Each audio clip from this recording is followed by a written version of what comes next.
पुंडलीकवरदा हरिविठ्ठल श्री ज्ञानदेव तुकाराम सद्गुरु समर्थ त्र्यंबकानंद महाराज की जय। माऊली ज्ञानेश्वर महाराज की जय। जगद्गुरु तुकाराम महाराज की जय। श्री गुरुदेव दत्त। श्री तुकाराम महाराजांची गाथा पारायण प्रत। आज आपण 108 क्रमांकाचा अभंग घेणार आहोत। अभंग असा आहे, हरी तू निष्ठुर निर्गुण, नाही माया बहु कठीण, नव्हे ते करिसी आन, कवणे नाही केले ते, घेवोनी हरिश्चंद्राचे वैभव, राज्य घोडे भाग्य सर्व, पुत्र पत्नी जीव डोंबा घरी ओपिली, नळदमयंतीचा वियोग, विघडला त्यांचा संग, ऐसे जाणे जग पुराणेही बोलती, राजा शिबी चक्रवर्ती, कृपाळू दयाळू भूती, तुळविले अंती तुळे मास तयाचे, कर्ण भिडता समरांगणी, बाणी व्यापियेला रणी, मागसी पाडोनी तेथे दात तयाचे, पळी सर्वस्वे उदार, जेणे उभारीला कर, करुणी कहार तो पाताळी घातला, श्रियाळाच्या घरी धरणे मांडिले मुरारी, मारविले करी त्याचे बाळ त्या हाती, तुझ भावे जे भजती, त्यांच्या संसारा हे गती, ठाव नाही रे पुढती, तुका म्हणे करसी ते। हा अभंग 8 चरणाचा असून चौकडीचा अभंग आहे। अभंगातून काही पुराणातले दाखले देत भगवंताच्या निष्ठुरपणाबद्दल बोलून झाले। आता भगवंताचे जे काही आहेत स्वरूप ते कसं आहे तर निर्गुण आहे, पण निर्गुण ठिकाणाच्या जवळसुद्धा त्या ठिकाणी काय आहे तर निष्ठुरता आहे। म्हणजे निर्गुण कसं आहे तर त्याच्या ठिकाणी कोणताही गुण नाही, तरीसुद्धा तिथं काय आहे निष्ठुरता आहे। आणि ती निष्ठुरता कशी स्पष्ट दिसते तर नाही माया बहु कठीण। आता इथं काय आहे, माया या शब्दाचा अर्थ प्रेम आहे। प्रेम करुणा दया असं तुझ्या ठिकाणी काही नाही, म्हणून हा कसा आहे तर निष्ठुर आहे। आता याच्यात सांगायचं झालं तर याच्याजवळ काय आहे की निष्ठुरपणानं या सगळ्या गोष्टी म्हणजे दया माया करुणा या सगळ्या गोष्टी नाहीत, आणि हे कुठं नाहीत हे निर्गुणाच्या ठिकाणी नाही, म्हणून निष्ठुर तर म्हणावं लागलं, निर्गुणही म्हणावं लागलं। निर्गुणात कोणता गुण तर नसतो, पण या गुणाची याच्या ठिकाणी वाणवाज दिसली म्हणजे नाही असं दिसलं, म्हणून याला निष्ठुर म्हणावं लागलं।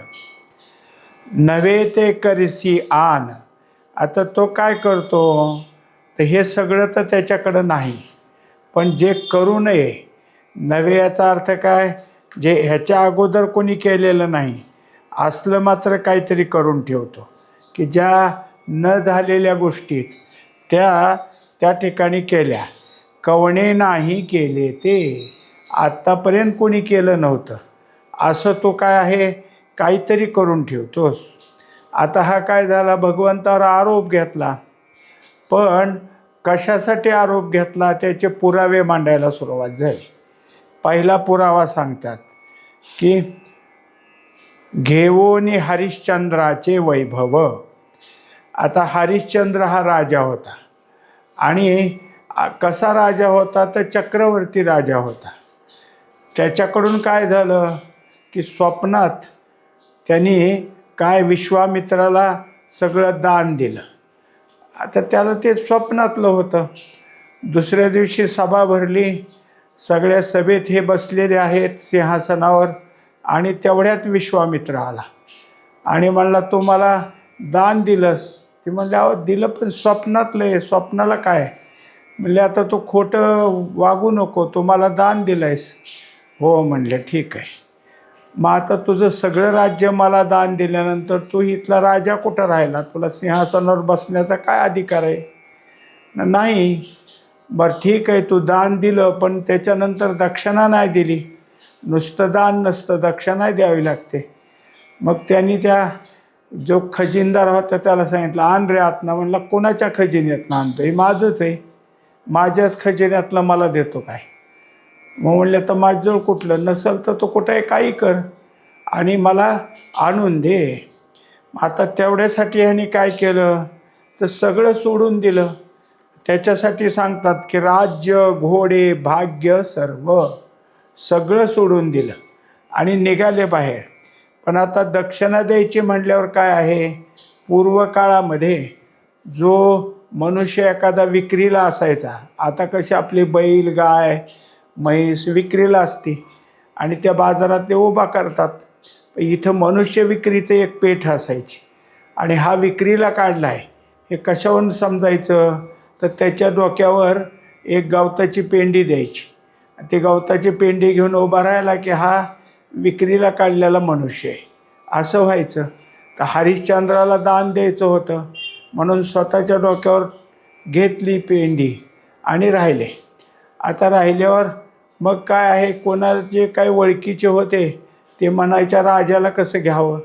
आता ह्याच्यावर जरी पाळी आली असली तर हा आपला राजा आहे, आता ह्याच्या घरी कसं काय करावं, ह्याला कसं घ्यावं, म्हणून काय केलं, घेतच नसायची. मग त्याने आता काय आहे, ते आपली नगरी सोडली आणि जाताना आपला मुलगा, पत्नी हे सगळे बरोबर घेतले. इथं काय झाले, आता पुत्र, पत्नी, जीव. जीव म्हणजे कोण, तो स्वतः, आणि मुलगा आणि बायको हे सगळे घेतले आणि निघाला. आणखी एक कथामध्ये सांगतात की त्याला तहान लागली होती मुलाला, त्या मुलाचं नाव रोहिदास. तहान लागली, मग पानपोई होती. मग त्यांनी सांगितलं, पानपोईचं पाणी पिऊ नको. कोणी सांगितलं, हरिश्चंद्रानं. कारण आपण क्षत्रिय आहे, आपण पानपोया घालायच्या असतात, त्याचं पाणी नाही प्यायचं. शेवटी त्याला तहान लागलेली, तसंच जावं लागलं आणि मग तिथे गेल्यानंतर पुढं उभा राहिला. आता हे आपलं राज्य सोडलं आणि दुसऱ्या राज्यात गेला, म्हणजे काशीला गेला आणि तिथं पेंडी घेतल्यानंतर विक्री गेली. आता ते विक्री घेतली, त्याचं नाव आहे डोंबा. हा डोंबा कोण होता, तर तिथला एक धनवान, त्यांनी ह्यांना विकत घेतलं. मग आता जेव्हा आपलाच पती जातोय विक्रीला, मग ह्यानी काय केलं, स्वतःही डोक्यावर घेतली पेंडी. मग आता त्या राजाने तिलाही घेतलं, म्हणजे हा डोंबाने, आणि त्यांच्या घरी जाऊन आता काय करू लागले, राहायला लागले. मग आता हे सगळं करायला कोण भाग झाला, तूच. त्यांना तो विकायला भाग पाडलं. वाहे डोंब्या घरी पाणी. आता तो काय करू लागला, तर तिथं काम करू लागला. कोणतं काम करायचं, तर जे डोंब्याच्या घरी काम सांगतील ते करायचं. मग कधी पाणी आण, कधी अमुक आण, कधी तमुक आण, हे सगळं त्या ठिकाणी करत राहायचं. हे सगळं काय केलं आहे, तुझीच करणी. आता कोणावर आरोप केले, ते देवावर. म्हणून मग तू निष्ठुर आहेस, तुझी करणी, तू हे सगळं करायला भाग पाडलं. दुसरं सांगतात आता, नळ दमयंतीचा वियोग. आता त्याच्यामध्ये झालं, नळ हा एक राजा होता आणि दुसरी जी काय आहे ती ऋषीची मुलगी दमयंती. आणि ती दमयंती एकदा आपल्या सगळ्या मैत्रिणीबरोबर इकडं तिकडं फिरताना हा नळ त्यातून जात होता आणि नळाने पाहिलं की अत्यंत काय आहे की सौंदर्यवान आहे. पाहिल्यावर त्यांनी त्या ऋषीला सांगितलं की माझ्याबरोबर काय करा, तिचं लग्न लावून द्या. आता त्यांनी जेव्हा आता काय आहे की ठरवल्यामुळं त्याच्या ठिकाणी निघाले. आता ते जे काही आहेत ते झालं, त्यांचं लग्न झालं. आता काय हरकत नाही म्हणले, राजाचं आहे आणि राजाला मुलगी द्यायला काय हरकत नाही म्हणून दिली. आणि शेवटी काय झालं, तो नळ निघून गेला, मी परत येतो हिला न्यायला म्हणून. आणि जेव्हा गेला तेव्हा त्याच्या ठिकाणी काय झालं, विस्मृती झाली.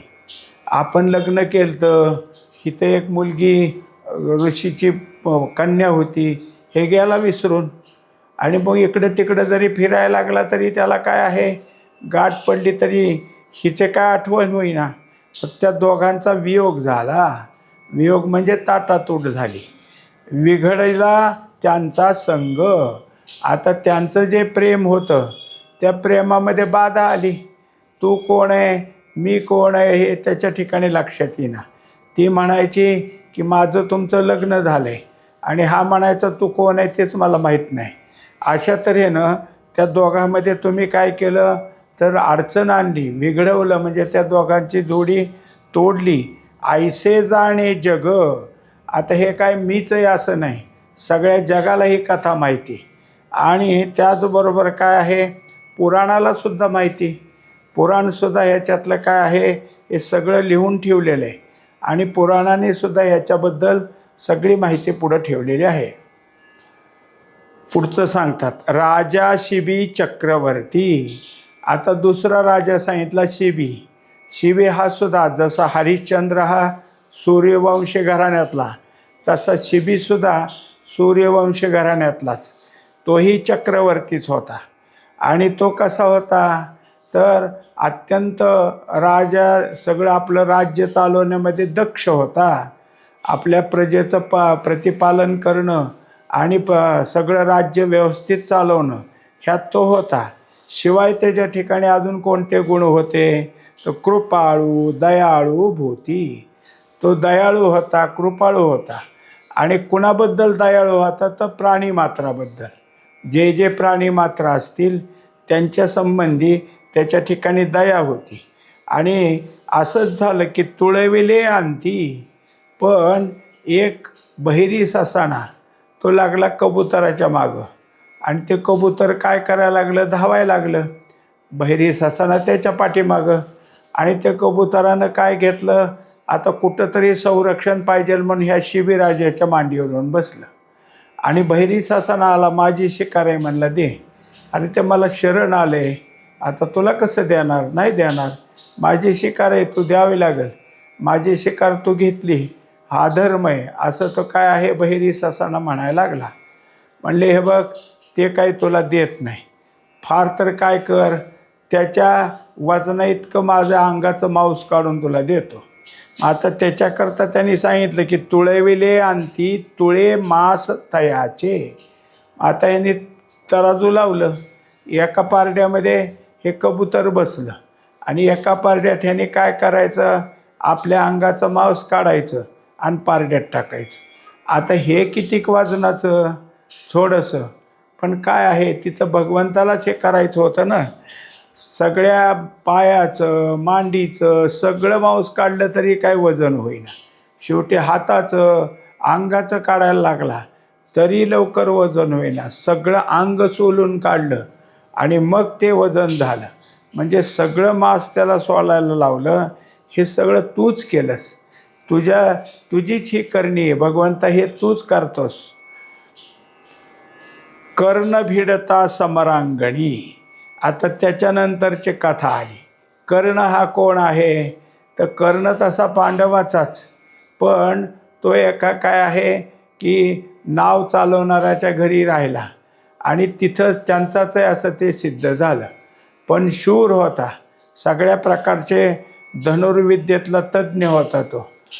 तरीसुद्धा कौरवाच्या बाजूने लढायला लागला. आणि जेव्हा त्याच्या बाजूने लढताना सगळ्या ह्याच्यामध्ये लढाईत काय झालं तर सगळ्या रणांगणामध्ये जे काही असेल त्याच्या रथाचं चाक ते खाली बुडलं. आता रथावर उभा राहिल्याशिवाय करायचं नसतं युद्ध, हे धर्मयुद्ध होतं. तेव्हा रथाचं चाक काढण्याकरता तो खाली उतरला आणि उचलायला लागला. पण तेवढ्यात अर्जुनाने बाण मारले आणि त्याच्या सगळ्या अंगाला त्या बाणाने व्यापून टाकलं. बाणी व्यापिला रणी, सगळीकडून आहे. आता तो व्याकुळ झाला, तो म्हणायचा, तू धर्मयुद्ध करत नाहीस, तू मला रथावर चढू दे, माझा रथ खाली आहे, आपण रथयुद्ध करतोय, तू रथातला मी रथातला, आता मी जमिनीवर आणि तू रथात आहे, हे कसं युद्ध असेल, असा कर्ण म्हणायचा. पण भगवंताने म्हणायचं, मार त्याला बाण. शेवटी व्याकुळ झाला आणि मग काय झालं, पडला.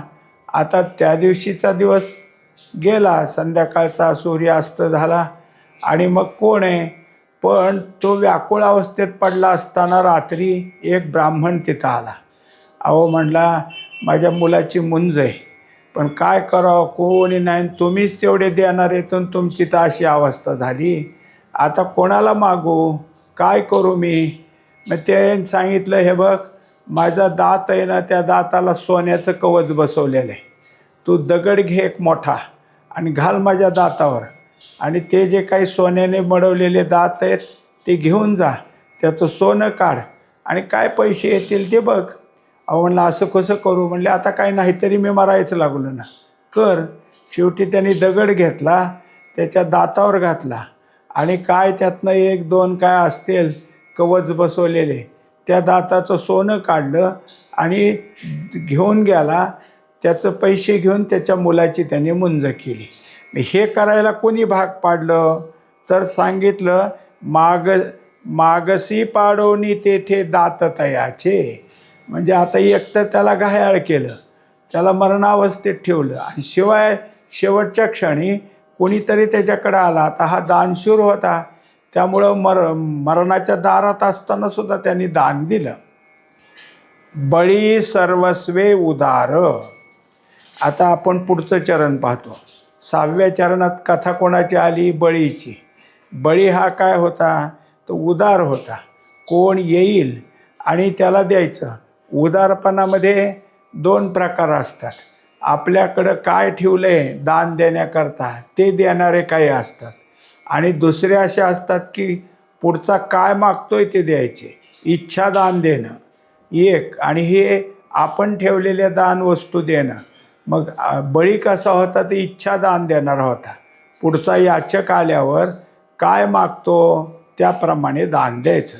आणि तिथं काय झालं की दान द्यायची वेळ आली, पण एक जण आला तिथं आणि उंचीला तर कमीच, आणि त्या ठिकाणी आल्यावर त्याच्या अंगाचं तेज तर खूप.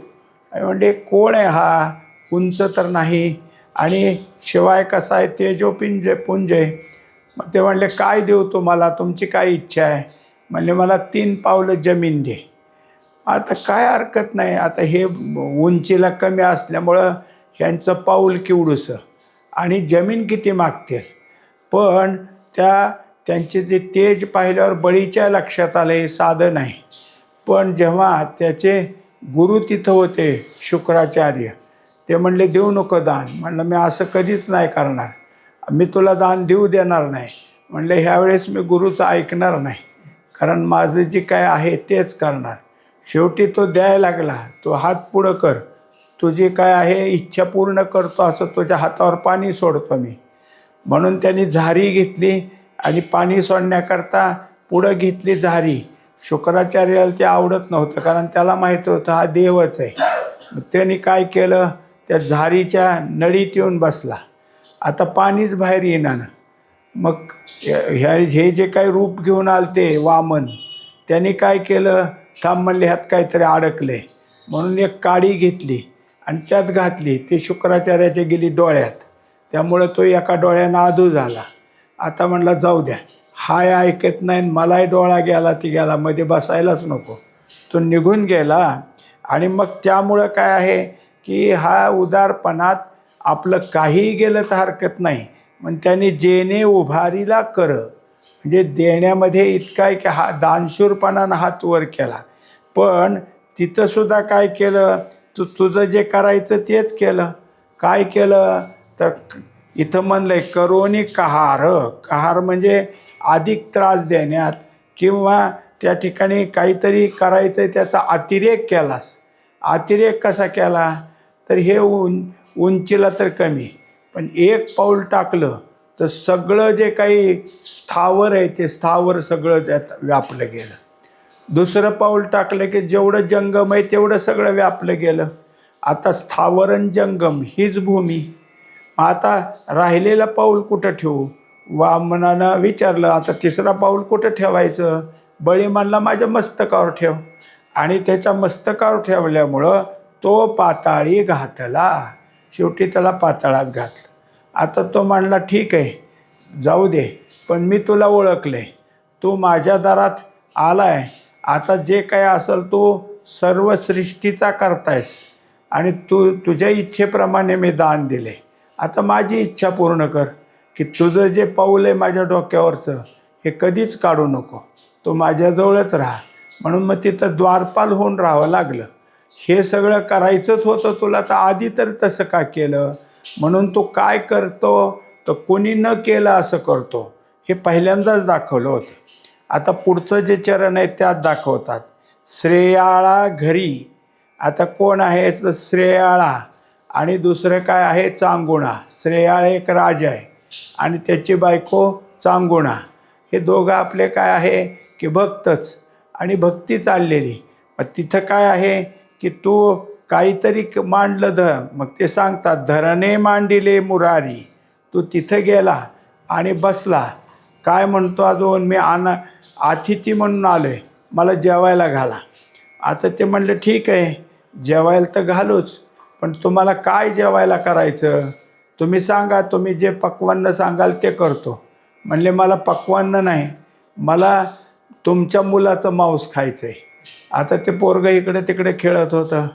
आता यांना नाही म्हणता येईना, म्हणून मग काय आहे की मारविला करी, हाताने त्यांनी त्यांच्या बाळाला मारलं. आता हे देव समोर बघतेत, रूपक घेतलेलं, मारलं आणि मग शिजवलं. आता त्यात कथेत असं सांगितलं आहे की त्यांना वाईट वाटायचं खरं, पण त्या मांसाचे तुकडे करून शिजवले. ते म्हणले, हे अर्धच झालं आहे, ह्यात शिर कुठे? कारण त्यांनी ठरवलं होतं ह्याला वाटे लावायचं आणि ते शेर घेऊन आपलं रडायचं परत, म्हणून त्यांनी उचलून ठेवलं होतं. असलं अर्ध जेवण करत नाही मी. झालं, शिर घ्यायला लावलं. आता ते कठीण नाही, म्हणलं हे कांदा कुटा करा ह्याचा. ते उकळ्यात घालून कुटायला लावलं. गपचूप नाही म्हणले, गाणं म्हणून कुठलं पाहिजे. आता ते सगळं ह्याने केलं आणि सगळं करून त्याच्या ताटात वाढलं. आता शेवटी काय आहे, प्रकट झाले, ते बाळ पुन्हा जिवंत केलं, सगळं केलं, पण शेवटपर्यंत हे सगळे त्याची परीक्षा केली. आता तुकोबाराय तेच म्हणतात की काय करतो देवा तुझं ही करणी कसली आहे? आणि हे असे कधी केलं का कोणी? कोणताही देव आला तर नरमांस खाईल का? आणि अशी इतकी कठोर शिक्षा कोणी देईल का? म्हणून पहिल्यांदाच सांगितलं होतं. आता शेवटच्या चरणात सांगतात, तुझं भावे जे भजती. आता तू असा निष्ठुर आहे की जे तुझं भावनेनं भजन करतात त्यांनाच त्रास देतो. कारण काय आहे, तुला माहिती ह्यांची भावना इतकी आहे. मग त्यांनी काय करायचं तर सगळा जो काही असेल भक्त, त्या भक्ताचा जो भाव असेल ते माझ्याकडेच वळला पाहिजे. म्हणून सगळ्यात महत्त्वाची गोष्ट कोणती भक्ताजवळ तर वैराग्य. म्हणून तो सगळं त्याचा नाश करतो. त्याच्याकरता त्याच्या संसार आहे गती, त्याचा संसार सगळा काय आहे काढून टाकतो, नाहीसा करतो. कशासाठी तर त्याचं सगळा भाव माझ्या ठिकाणी यावा. ठाव नाही रे पुढती. आता त्याच्या संसाराची गती अशी झाली की काही नाही राहिलं, सगळं संपलं. सर्वसंगी विटा आला, हे त्याच्याजवळ आहे. म्हणजे त्याच्या संसारात काडी इतकंही काही ठेवायचं नाही. कशा करता तो माझ्याकडं म्हणजे माझ्याकडंच वळावं असं तिथं काही उरू देत नाही. सगळं त्याचं काय आहे संपून टाकतोस. तुका म्हणे करीसी ते, असा तू आहेस. आणि मग वर जेवढ्या कथा सांगितल्या ते सगळे भक्तच आहेत. ह्यातला जर एखादा असता भक्त नसताच तो तर म्हणला असता, नाही देत जा, तू काय मागतो आम्ही असं कुठे देत असतो का? पण हे भक्त असल्यामुळं, सत्वगुणी असल्यामुळं, सात्विक भावाने एकदा वचन दिलं की त्याप्रमाणे वागणार आहेत आणि त्याचाच तो फायदा घेतो. आत्तापर्यंत जेवढे भक्त होते त्या भक्तांना तो असंच केलेलं आहे. त्याचं सगळं सर्वस्व घालवतो आणि मगच त्याला आपलंसं करून घेतो. पुढचा अभंग घेऊ आपण. पुढचा अभंग आहे 109 क्रमांकाचा. अभंग असा आहे की बाळ बापा म्हणे काका, तरिका निपराध पारिका, जैसा तैसा भाव गोड, पुरवी कोड विठ्ठल. साकरेसी म्हणता धोंडा, तरिका तोंडा न रुचे, तुका म्हणे आरुष बोल, नवे फोल आहाच.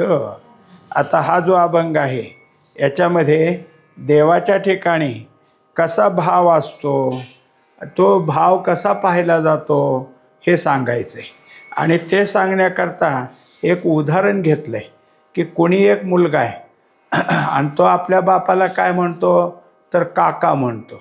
वास्तविक बापाला काका म्हणतच नाहीत, पण हा म्हणतो. का म्हणतो?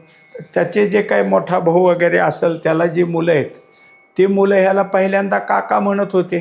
आणि मग हे त्याला मुलगा झाला तो लहान, त्याने घरातली पोरं त्याला काका म्हणतात म्हणल्यावर ह्याने काय केलं, त्याला काका म्हणायला सुरुवात केली. आता ह्याचा मुलगा पण ह्याला काय म्हणतो काका. तरिका निपराध पारिका. आता इथं निपराध शब्द आहे. निपराध म्हणजे निरपराध. पण निरपराध तो काय आहे, दुसरा झाला का, हा लोकाचा आहे असं होईल का, हा काका म्हणतो म्हणजे ह्याचा मुलगाच नाही असं होतं का? त्याच्या काका म्हणण्याने असं होत नाही. तो काका म्हणत असला तरी त्याचा तो काय आहे, आप्तच आहे. आणि त्याच्या आप्तपणानं दोघांमध्ये म्हणजे बाप लेकामध्ये कोणतंही अंतर पडणार नाही. म्हणजे ह्यातलं काय पाहिलं आपण, त्याचं आप्तत्व पाहिलं, दोघांचं प्रेम पाहिलं. जैसा तैसा भाव गोड, तसंही देवा तुझं. तू दुसरे काय करतात त्यांना चांगलं म्हणता येतं का नाही, तुझं नाव त्याच्या मुखातून नीटनीटकं येतं का नाही हे नाही तू पाहत. त्याचा भाव कसा आहेस त्या भावाकडं पाहतो आणि तुला भाव गोड लागतो. पुरवी कोड विठ्ठल. मग तू काय करतो, त्याची जशी इच्छा असेल त्याप्रमाणे काय करतो, त्याच्या सगळे जे कोड म्हणजे कौतुक सगळं पूर्ण करतो. माऊलीने सुद्धा सांगितलं आहे की पै जो तिये देवतांतरी, भजावयाची चाड करी, तयाची ते चाड पुरी पुरविता मी. म्हणजे जो माझ्या भजनाची चाड धरतो तो त्याची जशी पुरवी इच्छा, जसं देवा म्हणलं तर तो काय करतो, त्या भक्ताची इच्छा पूर्ण करतो. तसं तो सगळ्या भक्ताची इच्छा पूर्ण करतो. साकरेसी म्हणता धोंडा पुढच्या चरणात आहे. आता दुसरी गोष्ट काय सांगितली की साखर. साखर म्हणजे पिठी साखर किंवा साखऱ्या नाही. ही साखर काय धरायची, खडी साखर. आता खडी साखरेचं काय असतं, लहान मोठे खडे असतात. काही काही खडे चांगले मोठे असतात. मग ह्याने काय केलं, त्या खड्याला साखर नाही म्हटलं, मग काय म्हणलं आहे धोंडा. आता ह्याला साखरेच्या ऐवजी काय नाव दिलं, धोंडा. मग आता जर एखादा म्हणला खा धोंडा, मग खाल्ला तर ते धोंड्यासारखं लागल का साखरेसारखं लागल, कशाचं आहे ते, तर साखरेचंच आहे. तरिका तोंडा न रुचे. मग त्याला जसं माती दगड कोणी खायचं म्हणलं तर ती कसं होईल, तर त्याला जिभेला टोचल, तोंड कसं तरी करावं लागेल. पण हे त्याला काही नाव धोंडा दिलं तरी शेवटी गोडीच आहे ना, तोंडाला ते गोडच लागणार आहे. मग साखरेचं साखरपणच आहे तिथं, फक्त तिला काय केले, नाव वेगळं दिलेलं आहे. तुका म्हणे आरुष बोल. आरुष म्हणजे कठोर, अतिशय मनाला लागणारे असे जरी बोल असले, नवे फोल आहाच. आता ते बोल तसे जरी वाटत असले तर त्याच्यामध्ये काय आहे की कोणत्या प्रकारचं व्यर्थत्व नाही. जसं एखादं बाळ म्हणजे 3-4 किंवा 5 वर्षाचं असतं, बाहेर खेळतं, आई त्याला जेवायला बोलवते आणि तरी पण तो काय करतो, तसंच न ऐकल्यासारखं करतो आणि तिकडंच राहतो. आई काय करते, धरून आणते आणि मग त्याला दूध काला म्हणा किंवा तूप साखर म्हणा जेवायला घालते. पण पाटावर आणून ताटापुढं बसवलं की काय म्हणते, खा मेल्या. आता मेल्या म्हणलं म्हणजे तिने काय खरोखर त्याला का, पण ती म्हणती, कारण त्याला बोलण्याची पद्धत आहे. मेल्या खा म्हणण्याची पद्धत आहे. आणि खाऊ घालताना काय घालती? तूप साखर. म्हणताना काय म्हणते? मेल्या. मग तसं आरुष बोल जरी असले तरी ते फोल नाहीत, व्यर्थ नाहीत. का सांगितलं? तर कोणाला तुझं नाम नीट घेता येणार नाही. कोणी बोबडं बोलल, कोणी तुझ्या नामाचं अजून काहीतरी व्यंगत्व दाखवल, पण त्याचा भाव कसा आहे ते बघणं. त्याचा भाव चांगला असला म्हणजे मग तुला ते नाम गोडच लागल. तर तेच सांगितलं की देवाला ते गोड लागतं, कारण काही नाव दिलं तरी भाव त्यातला काय आहे हे देव पाहत असतो. पुंडलिक वरदारी विठ्ठल, श्री ज्ञानदेव तुकाराम, सद्गुरु संत त्र्यंबकानंद महाराज की जय. महाबुली ज्ञानेश्वर महाराज की जय. जगद्गुरु तुकाराम महाराज की जय. श्री गुरुदेव